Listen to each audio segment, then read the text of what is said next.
नमस्कार, बहुत स्वागत है आपका। कार्तिक पूर्णिमा के दिन अगर गंगा में डुबकी लगाएं तो आपके कई जन्मों के पाप नाश हो जाते हैं। तो कार्तिक पूर्णिमा पर कुछ काम ऐसे हैं जो जरूर करना चाहिए। भगवान श्री हरि की कृपा बनी रहती है, लेकिन जो शिव जी हैं आज उनकी विशेष पूजा होगी, क्योंकि इस पूर्णिमा को त्रिपुरी पूर्णिमा भी कहते हैं। देव दीपावली भी इस दिन मनाई जाती है।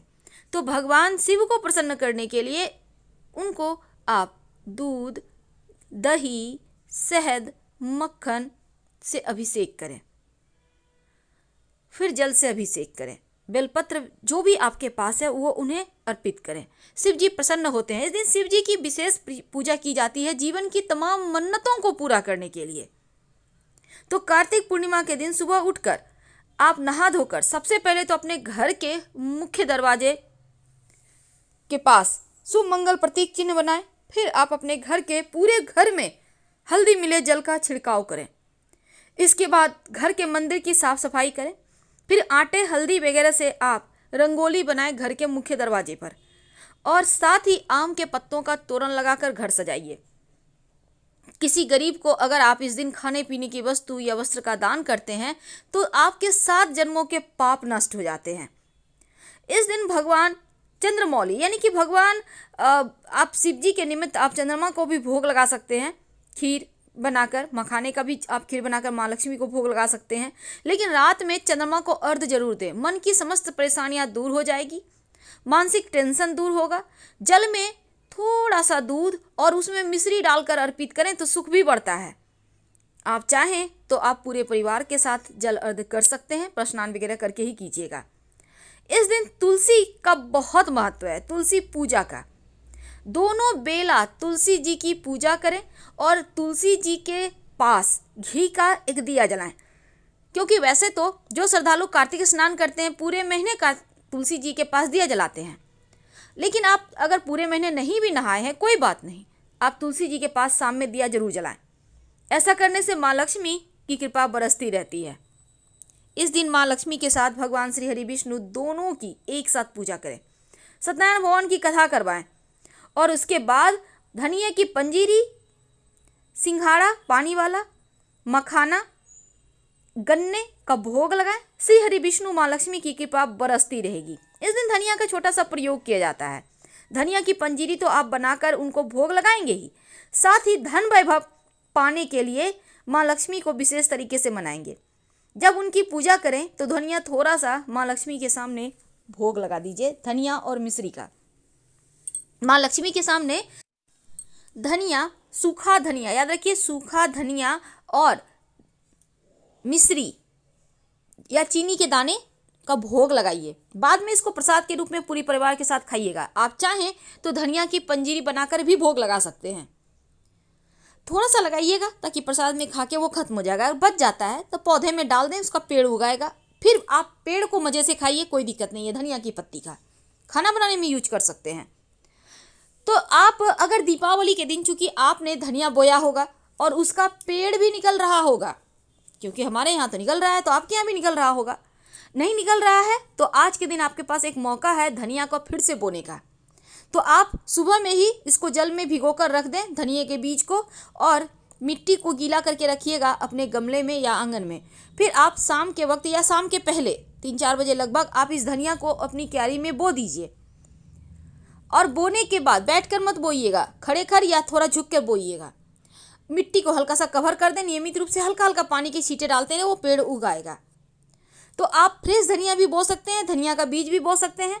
लेकिन इस दिन धनिया के 3 प्रयोग किए जाते हैं जो जीवन के मुश्किलों से आपको बाहर निकालेगा, जीवन के हर कठिनाइयों से आपकी रक्षा करेगा। पहला प्रयोग तो है कि एक मिट्टी का बर्तन ले लें, उसमें थोड़ा सा धनिया, एक सिक्का रख दें, उसमें थोड़ा पानी डाल दें और इसको रहने दें पूरे पूर्णिमा के दिन रात, यानी पूर्णिमा के अगले दिन।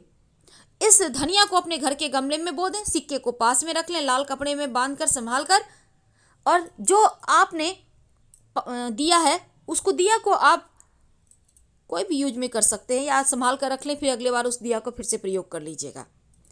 दूसरा प्रयोग, जीवन में मुश्किलें बढ़ गई हो, परेशानियां बढ़ गई हो, तो हनुमान जी के मंदिर में जाकर थोड़ा सा धनिया उनको अर्पित कर दें और जो भी आपकी मुश्किल है हनुमान जी से कह दें। आपकी जो भी मुश्किल है, आपको धन चाहिए, नौकरी चाहिए, विवाह होना है, अपना मकान चाहिए, स्वास्थ्य चाहिए, जो भी चाहिए, हनुमान जी के मंदिर में अर्पित करने के बाद धनिया उनसे प्रार्थना करें कि प्रभु हमारे कष्ट दूर करें। कुछ ही दिनों में आपकी परेशानियां समाप्त हो जाएगी। जब आपकी मन्नत पूरी हो जाए, समस्या समाप्त हो जाए, आपने जो मन्नत मांगी थी वो पूरी हो जाए, तब फिर से आप हनुमान जी को जाकर धनिया का भोग लगा दीजिएगा, तो आपकी मन्नत भी उतर जाएगी। वैसे आप धनिया के साथ मिश्री भी डाल सकते हैं, वो और अच्छा होगा कि कष्ट खत्म हो जाते हैं। वैसे आप चाहें तो विष्णु सहस्त्र नाम का भी पाठ कर सकते हैं, या फिर श्री हरि का मंत्र जप कर सकते हैं, ओम नमो भगवते वासुदेवाय नमः का भी जप कर सकते हैं। आपकी इच्छा पर है, जो श्रद्धा हो वही दिल से कीजिए। व्यक्ति की ख्वाहिश होती है, हर व्यक्ति की जीवन में सौभाग्य बना रहे, तब नर और नारायण यानी भगवान श्री हरि और माँ लक्ष्मी एक साथ जिसमें तस्वीर में हो, एक ही साथ जिसमें हो।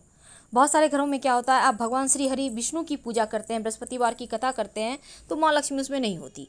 लेकिन आज के दिन आपको दोनों ही जो एक साथ हैं ऐसे ही तस्वीर की पूजा करनी चाहिए। फिर दक्षिणावर्ती शंख की भी इस दिन पूजा करने का विधान है। भगवान को पीले फल, पीले कपड़े अगर सौभाग्य की प्राप्ति की चाहत है तो, और पीला अनाज अर्पित करें। पीला अनाज में आप गेहूं अर्पित कर सकते हैं, और ऐसा करने से सभी चीज़ों का दान कर दीजिएगा। जीवन में सुख, संपत्ति, समृद्धि बढ़ती है।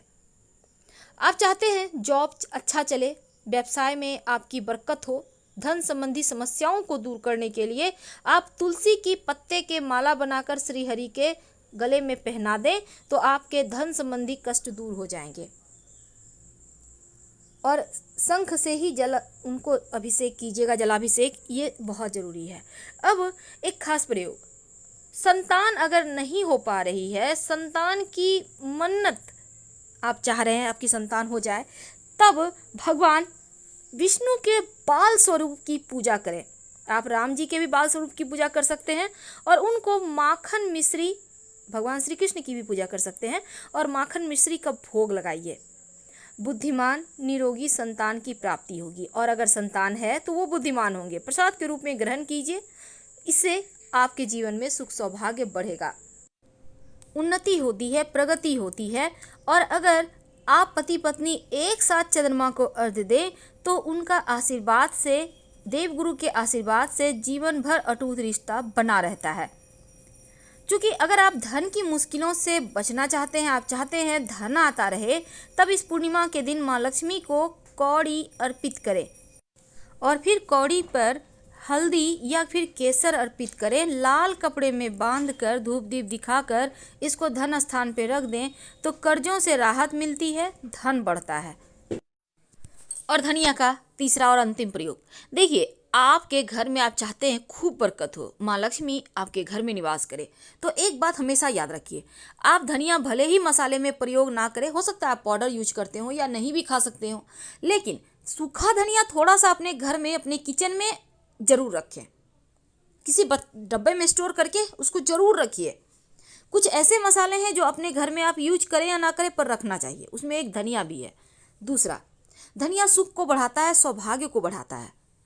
और एक मिट्टी के बर्तन में थोड़ा सा धनिया, अगर आपने दीपावली में प्रयोग किया है तो फिर उसी में थोड़ा सा धनिया आज के दिन और डाल दीजिए उसी पात्र में। नहीं किया है तो एक मिट्टी के बर्तन में थोड़ा सा धनिया रखकर अपने घर के पूर्व स्थान पर रख दें। इसको आपको न यूज करना है, ना हिलाना डुलाना है, ना हटाना है। अब सफाई करने के लिए हटा भी रहे हैं तो कोई दिक्कत नहीं है, फिर से रख दीजिए। ये धनिया जितने दिन पड़ा रहेगा उतने दिन सुकून रहेगा।